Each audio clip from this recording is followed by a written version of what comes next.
This is Reverend Don Lewis coming to you from the beautiful metaverse, and more specifically, beautiful Danville, Illinois, homeland of the Correllian tradition. And welcome to Midday with Reverend Don. And I love spending this time with you. I hope you enjoy it each day. And as you know, if you follow Midday with Reverend Don, you can interact with me directly by typing your questions or comments directly into whatever platform you happen to be watching on, and they will appear here in my chat room, and we will interact directly. And I want to say hello to Samantha in the chat room. It's good to see you, Samantha. And I very much enjoy this time each day.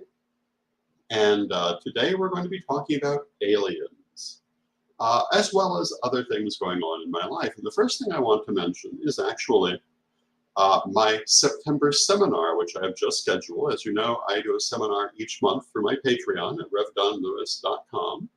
For September, the Patreon seminar will be on the subject of seances. What is a seance? How to conduct a seance? What are the dangers of seances?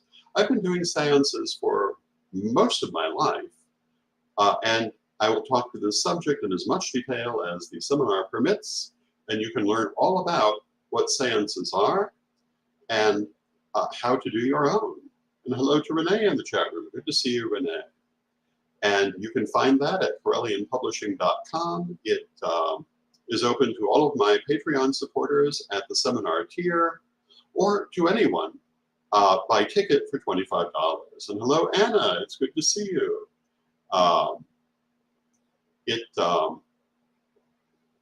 The month of August is going to be all about the Parliament of the World's Religions. The month of October, for me, will be all about seances. And for many years, I've very often focused on seances in October because it's the time when people's minds naturally turn in this direction. And I'll be holding a number of seances throughout the month of October. Hello to Little Salem in the chat room. Good to see you, Little Salem. The first of the seances will be October 7th. At 8 p.m. Central, 9 p.m. Eastern. That will be up on CorrellianPublishing.com later today. The seminar is already there. Hello to Calvin in the chat room. Good to see you, Calvin. The seances, the actual seances are $50 a seat, limited to 15 seats. There will be a number of them throughout the month, and everyone is guaranteed to receive a message. I've been doing these kinds of seances for many years. Hello to Raven in the chat room. Good to see you, Raven. And I've done them for groups as great as 26 or more. But when you're giving every single person a message as part of the seance, that you have to consider that size and how long it's going to take. I'd rather do a number of seances with, say, 15 people each, than one supersized seance where we go on for 6 hours or something. Hello to Antonio in the chat room. Good to see you, Antonio. Hello to Raven in the chat room. Good to see you, Raven. And, I've had some very interesting experiences doing seances. And I have to say, although, as you'll know, if you took my seminar on mediumship, I don't necessarily remember what happened, but I'm under the impression that people have also had pretty interesting experiences attending them. I've often had people talk to me after the seance and tell me how impressed they were, what kind of experience they had, and it's not uncommon, particularly when I was doing seances in Salem, just for the general public, for people to come not really expecting anything but a show, and then finding out, no, these things are real, and you actually do get a meaningful message. And of course, the messages are always different, therefore each person. There's no knowing exactly what you will get as an individual, but people have gotten some pretty memorable things. And, seances, they don't have to be high theater. And I usually don't treat them that way, but they are a profound experience. So I hope you'll consider coming to one of the seances or taking the seance seminar. Seance seminar is September 30th. The seances themselves will be held in October. And generally speaking, I do this once a year.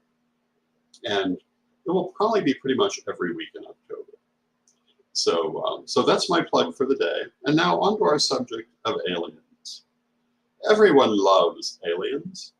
We all know the guy from the History Channel who attributes everything to aliens, and we've all probably known people who, in fact, do attribute everything to aliens. There are people who believe that pretty much everything of note in human civilization was actually caused by aliens. Certainly in the ancient world, and you can read all sorts of theories about what ancient aliens supposedly did. I believe it was Eric von Daniken who was particularly associated with this concept. And when I was a younger person, I was a devotee of this idea, at least in part. But I was also a student of actual history. And I can't tell you how old I was when I realized the non sequitur. But I can tell you what did it. It was when a particular author tried to make a connection between what was obviously just a piece of jewelry and a piece of technology. Numerous pieces of jewelry exactly like this exist in museums. As a designer of such things, I had actually designed almost an identical piece just a day before. And to see him insisting that this had to be technology and couldn't be anything else made me question the whole concept and go back through. And I came to realize that most of the ancient alien theories did not hold up. And hello to Lavola in the chat room. And my view has not changed on this subject, which is not to say that I reject the concept of the existence of aliens or that they have interacted with humanity, or that they may have influenced human civilization in places. But the general ancient alien theory, to the best of my knowledge, has little to recommend it. It's based on the fallacy that humans were more primitive than we now know they were. We know that human civilization, or at least human culture, human material culture, goes back very much farther than we once believed. To the point that pre-humans were already showing signs of what has become human material culture. Early hominids. We know, for example, also that a variety of early modern humans and Neanderthal people, and presumably the Denisovan people as well, had aspects of culture already being developed. It's borne out by the archaeological record. So by the time we get to the point that people are building pyramids and Stonehenge and so forth, there's no reason at all to think they would not have been at that level of technology. Some similar accomplishments can be shown to have been done millennia before. If you're familiar with the ruins associated with Neanderthal and what used to be described as Cro-Magnon people, it shouldn't surprise you that people were building things like Stonehenge thousands of years later, because they were already experimenting with that technology. But again, does that mean that I think there are no aliens? No, actually, I do believe in aliens for a couple of reasons. The first is I find it possible, but unlikely, that we could really be alone in the universe. Perhaps we are, but it seems unlikely to me. The second is, I and people I know have had experiences with quote, aliens. And I say, quote, aliens because the experiences that I've had, the experiences that people I've known have had, were largely in a spiritual context. And if you look at the ordinary alien stories and compare them to people's spiritual existences and experiences, they strongly parallel. Very often, the experiences that people describe with aliens are very similar to the psychic healing experiences people have with their spirit guides. Things that are described such as being immobilized, Many people who have worked extensively with psychic healing, particularly with their spirit guides, will have had this experience. Some of the specific sensations are things that you will have experienced if you've done deep spiritual cleansing. One of the ones that really caught my attention and solidified this view for me, there are a number of alien abduction stories that make an issue of a needle in the pupil of the eye. I have had this experience in meditation, working with spirit guides in spiritual healing, and through advanced study of chakras, I've also learned that there is a specific chakra in exactly that location. You can learn about it in the Binder chakra system in chapter 9 of our second degree lessons that talks about all of the minor chakra points, including those in the eye and around it. And also other similar experiences that you hear in these alien abduction stories, I have experienced in spiritual healing. I know others who have experienced the same. So for me, I do believe in the existence of these experiences. I think that they are a spiritual experience, not a science fiction experience. Now, am I saying that they're not aliens? No, I'm not. I'm saying that it is a dimensional connection rather than a spaceship. Although the unidentified flying objects also, I have seen them, my grandmother regularly saw them, people I've known have seen them. I cannot question that these things happen because I've experienced them. The most common of them appears to be a ball of light, just like we use in our psychic exercises, and usually associated, if you look at it, certainly historically, with spiritual experiences. One of the things that you don't hear when people recount their alien experiences is how often they're accompanied by psychic and other forms of opening of consciousness. The person who suddenly became an artist after their alien experience, the person who suddenly started doing psychic work after their alien experience. This all contributes to me to the belief that this is part of our spiritual continuum and that it is usually a healing experience. Now, people love to be frightened. We've talked about Oogie Boogieism on previous broadcasts. So, I mean, for some people, there's a delicious sensation in thinking of predatory aliens who are out to get them. Very much like going to a horror film. But it's not been my experience that that's what we're dealing with. Am I saying that's impossible? No. Generally speaking, there are very few things I'm going to tell you are impossible. I will say it's not been my experience. And because I've had experiences, I speak from that base. Because I know others who have had experiences, I speak from that base. And I can tell you, having had those experiences, that if I did not have a broad spiritual background, I could have had a fear reaction to it. I could have had a very negative reaction to it. But as it was, I understood this within that context. Now, you might say that I could be experiencing a bias confirmation, that because I expected it to be spiritual, I interpret it that way. And that is certainly possible, just as those people who experience it in a more science fiction sort of realm could also be doing the same thing. Another phenomenon that people often have with alien encounters is that they have marks on their skin of various kinds. And I've known people who have had that happen also. But again, the people I'm dealing with have always interpreted it in a spiritual, manifestational sort of way. So what I would say is, do I think this is there? I do, absolutely.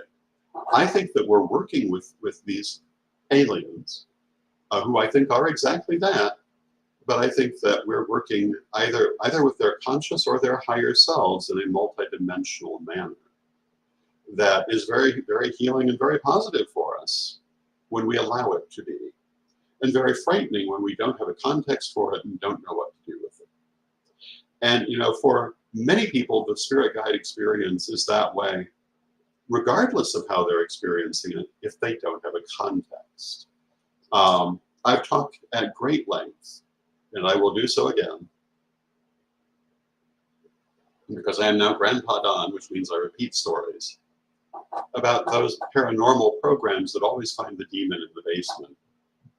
Even though a more experienced person will look at it and say, that's a tiny little poltergeist experience. What are you doing? But it's the same here. If we don't have a context, we don't know what to do with it. And fear is a natural reaction in the presence of the unknown. I would say particularly if you regularly have these experiences, if you're having a fear reaction, do some soul retrieval, do some shadow work, approach it as a spiritual experience and see if it doesn't become very positive for you. I think you'll find it does. It's interesting, my grandmother regularly saw UFOs, except when she invited other people over to also see them. My father desperately wanted to see them. They would never come when he was there. I have seen them. I know others who have seen them. The very first time I ever saw one, I thought that it was a vision and interpreted it that way, until I realized it conformed exactly to the UFO sighting experience. But if you look through history, they're all through history. They are carved on the walls of Egyptian pyramids. They're discussed in Roman texts. The Romans described them as shining shields, or multiple suns. The Egyptians described them as multiple suns. That's what it looks like. It looks like a sun that does not hurt your eyes to look directly at it. And usually, the actual sun will also be visible. The moon may also be visible depending on the time of day. Hello to Connor in the chat room. Welcome, Connor. And these are all aspects of the UFO sighting experience. It's a very real experience. Lots of people have had it. But do I interpret it, again, in a physical sense? No, I interpret it maybe in an astral sense, in a psychic sense. And just as we can travel astrally, I believe they can too. And, if we think it's a physical thing, the general lack of evidence becomes very disturbing. But if we're thinking of it as an aspect of astral travel, where we're coming together in another dimension, it makes perfect sense. Now, I will say that there are some historical anomalies that might lend themselves to the interpretation of physical visitation by aliens. However, I think we need to be very careful in how we interpret that. I can remember back in the 70s reading about graves that contained skulls that had unusual numbers of teeth, like rows of teeth, being cited as alien evidence because humans don't have that. Except today, I think everybody, because the world has gotten so much smaller, knows this is an actual condition that happens to actual humans, that every now and then people grow extreme numbers of extra teeth that can be very dangerous. Another one are the famous Caracas skulls, which certainly do raise some questions. There's been a claim that they were tested for DNA and turned up unknown influences, but that's also had people debunking it. And until better research is done, there's no knowing. But we do know that people have historically deformed their skulls. And because no one does that now, it's hard to say what effects that can have. Some of the Paracas skulls look like they have too much skull tissue for a human. But nobody's going to experiment on a human and find out that whether or not, if you bind the head, extra skull tissue might develop. DNA evidence is the only thing we could go on, and right now, there is no reliable DNA evidence. Now, Lavola asks, what do you think about the belief that some of these alien races are actually living in different levels inside our planet Earth? Well, because I interpret this as a spiritual and multidimensional experience, I think that is certainly possible. I think exactly where they come from, I would not claim to know. As I say, I've had some experiences within a meditational context as other spiritual experiences, but I do not I do not claim to have those answers, but I do think that yes, it could be as easily here in our own world as any other, because I don't know that we would see them, because I don't know that they're in our dimension. And multidimensionality is one of the key teachings of Corellianism, at least. No reason they could not be one of those dimensions. People have these experiences. Some people claim to know exactly where these peoples come from, but I don't think they all agree, and I don't know how. I don't know that I credit any of them at this time. Now, Calvin says, I as well have experienced fiery orbs twice, once as a child and the second time as an adult while in the military. Exactly. Lots and lots of people have, and lots of people in the spiritual world have had this experience. And again, historically, it's often been interpreted that way. Now, one of the more interesting stories historically is about the green children. And let me see if I can quickly refresh my memory of the exact year of this story. The story is that two green children were found in connection. The green children of Woolpit. Woolpit is a place in England. This is said to have happened in the 12th century, theoretically in the reign of King Stephen, which is the early 1100s. They were a brother and sister of normal human appearance, except they were green in color and spoke an unknown language and would only eat certain foods that were available. Eventually, they broadened their palates. They learned to speak in ordinary language, and they lost the green coloring, which I think is an interesting thing, and died very young. Or the boy died very young. They said they came from a very different world than this one. And it very strongly resembles some of these alien stories. And as far as I know, it's almost unique in the fact that the two people are present in the ordinary world, telling their story to ordinary people on their own. It's not anyone else's interpretation, but what they said. Is it true? It was the 1100s. Who knows if it's true? We can't even be 100% certain that the reliable history from the 1100s is necessarily true, because as we all know, the victor writes the history. And prior to relatively recently, only certain things were likely to come down. And so who knows what is missed?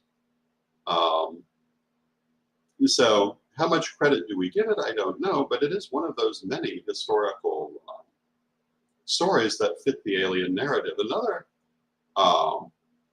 Another common theme is interpreting Bible stories in terms of alien phenomena.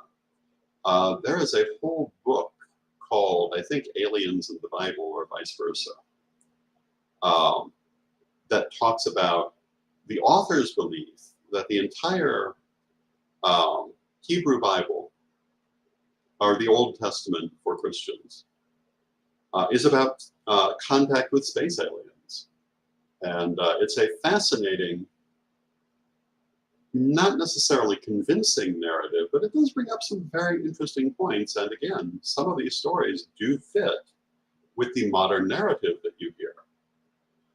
So I think that alien experiences very much fit in a historical context of what is normally rendered a spiritual experience. And Calvin says, could this not be attributed to sightings of fairies or elves from history, ancient history tales? And yes, actually it could. These things also do tend to dovetail and have certain close parallels. When we talk about astral experiences or multidimensional experiences, one of the things we often talk about is the change in the perception of time. This is also often an element in those stories of alien, quote, abductions, end quote, or even just sightings of UFOs, that there's a change in the perception of time, which to me puts it squarely in a long history of spiritual narratives. So I take this very much as a real phenomenon, but one that's primarily experienced within the spiritual realm. Is there actual physical visitation from aliens? Well, if so, they've done a very good job cleaning up after themselves. Could possibly be. But you know, I have to say, and this sums up my point of view on a lot of conspiracy theories, although I grant you some of them are more likely than others. But generally speaking, a lot of people attribute to them, whoever they may happen to be, superhuman abilities to cover their own tracks and keep things secret. Look at the world and the people you know, and how often are things actually kept secret, including really big, important things. It's very common that your people just can't keep secrets, especially if it's something large involving huge numbers of people. And you know, one of the things that's often said is that the people of Germany did not understand the Holocaust was going on. But there's ample evidence to show that there was enough talk that a substantial portion did know. It may not have been confirmed for them, but it was suspected at least. Even that could not be kept a total secret. Even with the German government's belief that the German people would not allow it, it could not be kept a total secret. Look at any number of political scandals in this and other countries. How often do you find 100 years later that something was kept a secret? Not very often. More often, what you'll find, and we discussed this, I believe, the other day, you'll find some revisionist will come up with a new idea for how something might have happened, like the murder-suicide of Crown Prince Rudolph and Mary Vechera, or the assassination of Rasputin, only have it come out that no, it was pretty close to what people said all along. And it's pretty rare that anything is kept a secret. Now, I did remark the other day that when the actual records of the Russian secret police became public, one of the things that came out was that Rasputin had been painted with some decidedly false colors after his death. And that with all their desire to scoop up dirt on him, there was less than history had implied that the Russian secret police had actually found. And he was far closer to how he represented himself than to what his opponents represented. But that's relatively rare, and people had been saying that all along anyway. It's just that the evidence came out later. So sometimes, I'm not saying nothing is ever kept secret, but it's rare that people can orchestrate a huge cover-up. More commonly, there will be perception of it. And with that, I see we've come to the end of our half hour. Once again, I want to recommend my seminar on September 30th on the subject of seances. You can get a ticket to that if you're not already eligible because of my Patreon at CorellianPublishing.com. Later today, you will also be able to get tickets to that first seance on October 7th. And I always enjoy doing these seances. People usually enjoy attending them, and I hope some of you will do so. So thank you all for being here. I love you all. I love spending this time with you, and let us close with our prayer as we always do. And Divine Mother Goddess, Divine Father God, beloved ancestors, we ask you to be with us and to guide us as we go forward. Help us to see clearly what is before us and to interpret with sobriety and common sense, all that we see, to realize that all things are possible, but not always likely, and to approach things from a sensible standpoint as we form our views, not closing off our mind to possibility, but also keeping our feet on the ground. Beloved Mother Goddess, beloved Father God, beloved ancestors, we thank you for this and all you do for us in our lives. And knowing you are always with us, yet from respect, we thank you for your presence, and may you be blessed now and always. And I thank you for your presence. Again, I love you all. I love spending this time with you, and I will see you tomorrow. And until then, may you be blessed.